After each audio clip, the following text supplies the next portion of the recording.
Today we're going to talk about the polls that I typically post. You guys answer, I comment, but before we go there, I think it would be a big miss if I wasn't talking about the new Omega Seamaster Planet Ocean, because I think it's the biggest change in the Planet Ocean line since its inception. And there are many things to talk about it. I'm not going to go into every detail. There's other YouTubers that you guys love, obviously, and you watch, and I know because YouTube tells me, and those guys go into a lot of detail. What I'm going to say is that if you forget the part where it does look like a Tag Heuer Aqua Racer was intimate with a Grand Seiko heritage, and in all that, there was a third party coming in, which was a Formex bracelet with a twist. I think it looks amazing. I think it's the best looking Super Ocean ever. I think that this is the one to have in the future. I won't miss the helium escape valve that everybody somehow learned to love. And I disagree completely on this one. It's completely unnecessary. Nobody needs it. Even if you did, there are other ways to do it. It's like you're telling me that I met my wife with flat chest, and then she went ahead and she enhanced them, and now I don't feel the same anymore. I think that's silly. I think that it's an improvement, that it lost the helium escape valve, and I love the case design. It's much thinner. It's under 14 millimeters, which is great. And 42 millimeters on size, I think it's a killer watch. And the bracelet tapers finally, so I think this is the watch to have in the future.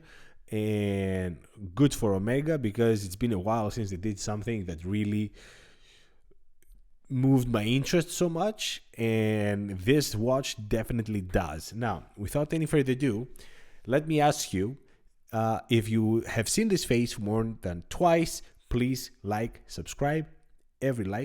Every subscribe really helps me to understand what I'm doing right and gives me strength to continue doing this. Keep in mind that I don't get money from anyone. That's why you hear what you hear only on this channel. Everybody else, you know what. So, in my opinion, Casio is still king, 75%, lost its edge, 25%.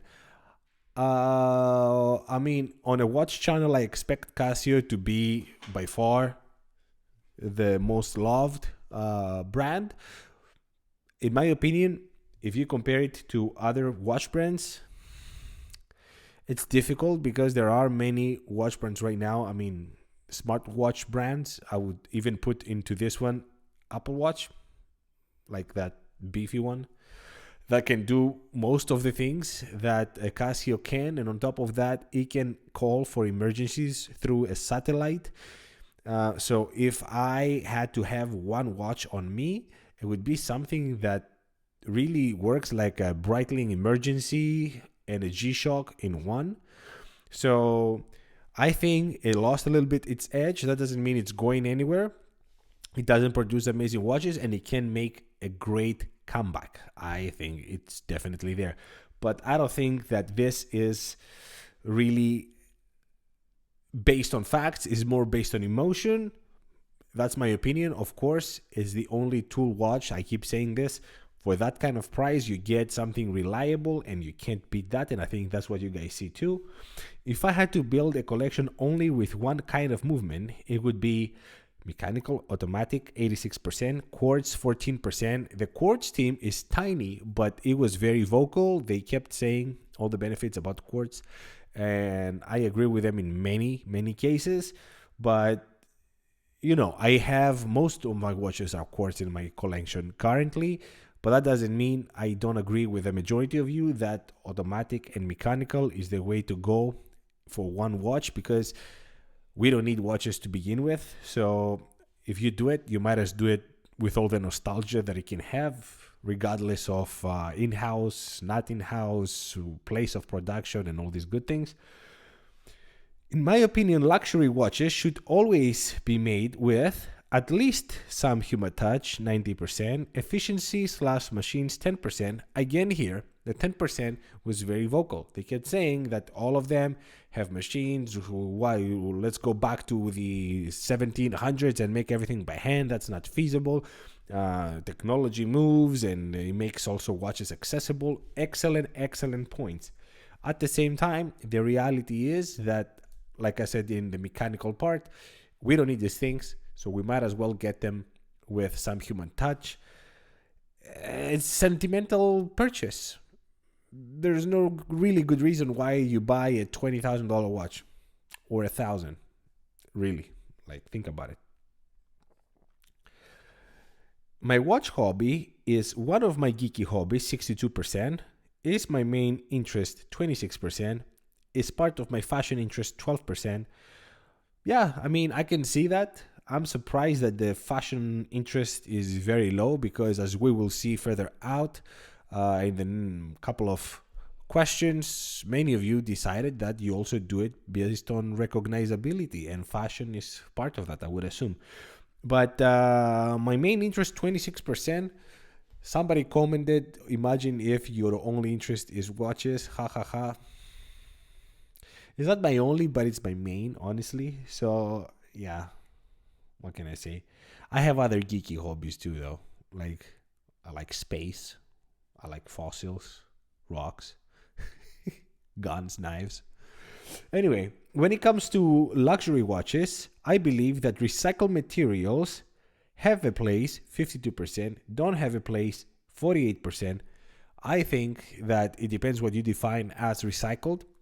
Some of you commented that metals are almost always recycled because everything that's scrap left over from the case making or other parts, it's been melted and been reused, and that is true. So it depends what we define as recycled. I have the Oris here, the upcycle. I am not crazy about this, honestly. When it first came up, I fall into the whole marketing. Oh, look, a piece of trash on your wrist, but it's cool. I'm glad I didn't buy it. I'll be very honest. And it depends on the price point. If I spend too much money, I want first use materials because there's something to be said about something that is a new material. I mean, there's always micro cracks. There's always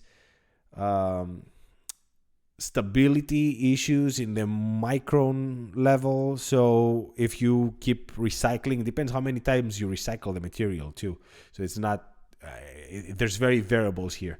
But I personally would like to have everything brand new, but that's me. The main criteria for my buying decisions is recognizability, 48%, in-house versus generic movement, 37%, country of origin, 15%. Now, this one was a tricky one because I did this question on purpose. I know you guys so well now with all the questions that I posted through this past year that I know what triggers you. And this was to trigger you. I'm sorry to say that. I hope you still like me. I even told my wife, I'm like, I'm going to make them upset now because I know what you don't like, what you comment against every time. And that is in-house versus generic. Who cares? You typically say, I just like a good movement.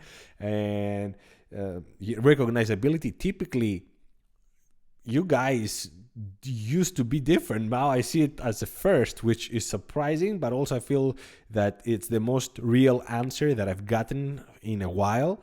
I think recognizability is really by far the most important because you can get most of the quality of the recognizable brands to micro brands, and people still decide to spend thousands extra to get that name and the cachet that comes with it. And country of origin, we discussed that many times on what's made in China, what's not, and all these good things. And we decided that nobody cares because as long as it's a good piece, we don't care. So the main reason I buy a watch is design, 70%, build quality, 26%, accuracy, 4%. And this I did as a reaction to the previous question because you guys said, you actually commented oh, it's a design, it's build quality, none of the above, it's accuracy. And I said, okay, I'll give them what they want. I'm gonna give them these questions. So yeah, you voted this one by a lot, like it has a 1,000 votes in a day, and the previous one is 3 days ago and it only has 700. So it tells you I just gave you what you wanted in this one. Yeah, design, absolutely, I agree. Actually, I would exactly pick this, design first, build quality second, accuracy third. I said this many times and people got upset and they had mean comments for me, saying that a watch channel that doesn't care about accuracy, ha ha ha, what kind of joke is this, and all these kind of good things. Well, my friends, if you want that kind of accuracy, you have your computers, your phones, and you make your lives miserable by being in a hobby that we talk about years like it's the 1700s. So you're in the wrong hobby, I think. In my opinion, exotic materials like ceramic and silicon can be useful sometimes, 57%, are always welcome, 35%, have no place in traditional horology, 8%.